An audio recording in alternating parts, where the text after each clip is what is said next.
Hey, what's up YouTube? Triple Tapper here, coming at you guys with a out-of-the-box review video on the Smith & Wesson full-size M&P 22 caliber. Just picked this up today. Thought we'd take a look.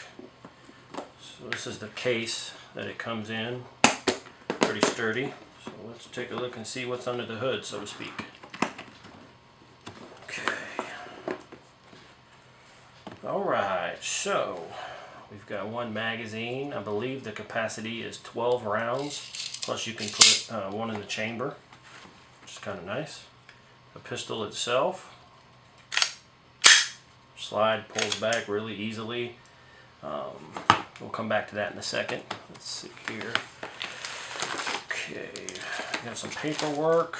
It looks like some tools and some other stuff.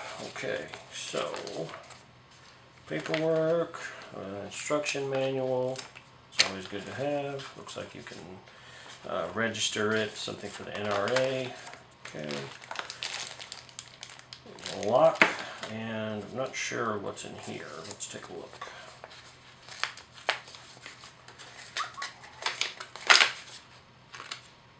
Oh, okay.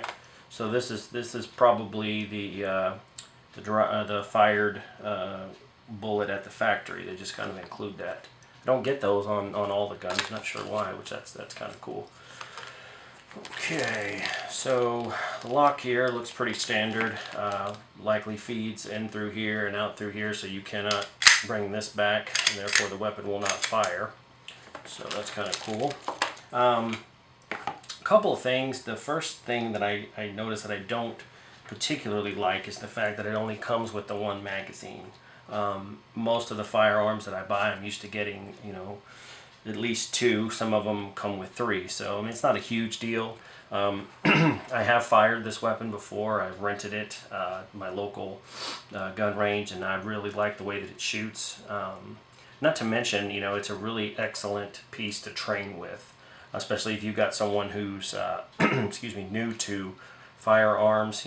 This is really a really cool gun to train with and get them used to, firing a pistol and how to, manage the trigger control as well as the muzzle flop, all that kind of good stuff. So like I said, this is a fantastic weapon, and the Smith & Wesson actually, in my opinion, did a really good job on this.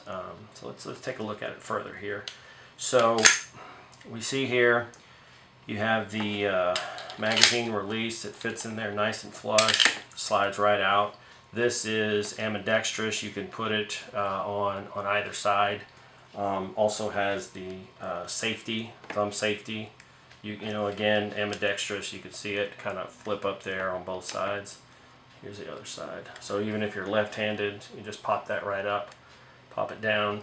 Same thing with the slide stop. It gets in over here on the other side, so you can release it from either side depending upon if you're left-handed or right-handed. Okay, let's see. Let's take it down. So this little mechanism here slides forward, and this one is actually kind of different.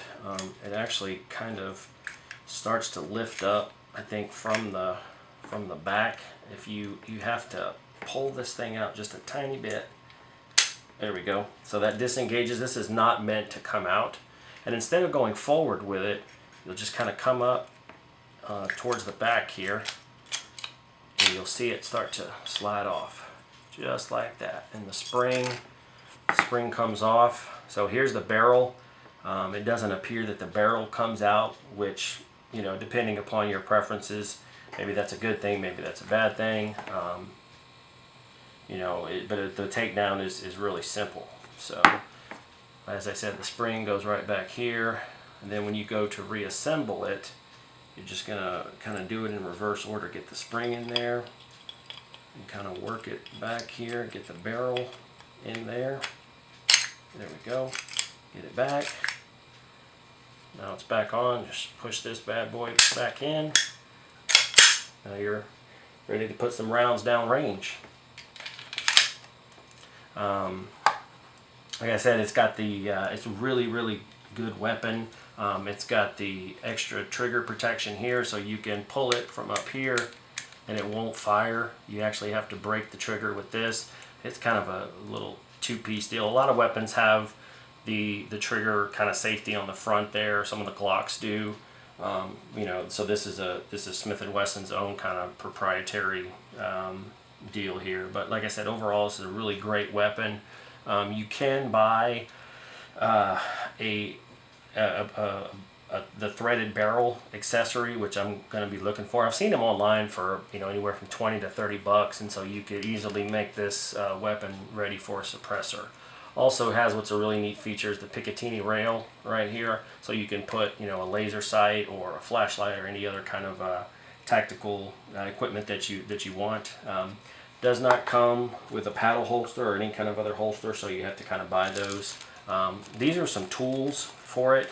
You could kind of break the weapon down further. There's some Allen wrench holes right here, and you can, you know, do some other things with. But like I said, you saw me break it down and put it back together. That was actually the first time I had ever broken it down. You know, so it's really simple to break down.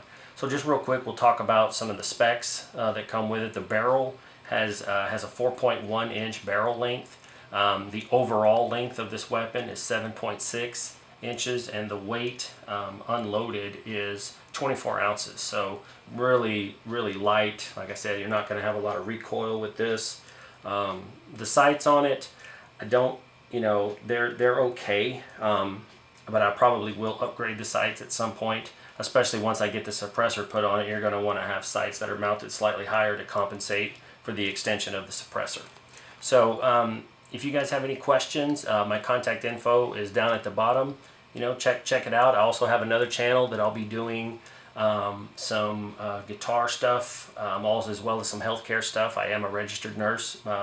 This is one of my channels, Triple Tapper. I also have Guitarin, Guitarin RN. So like I said, on that one I'll be doing some guitar reviews and some music stuff, as well as you know, some healthcare education stuff. So like I said, if you guys like it, please subscribe, check it out, ask me some questions. Until next time, Triple Tapper out.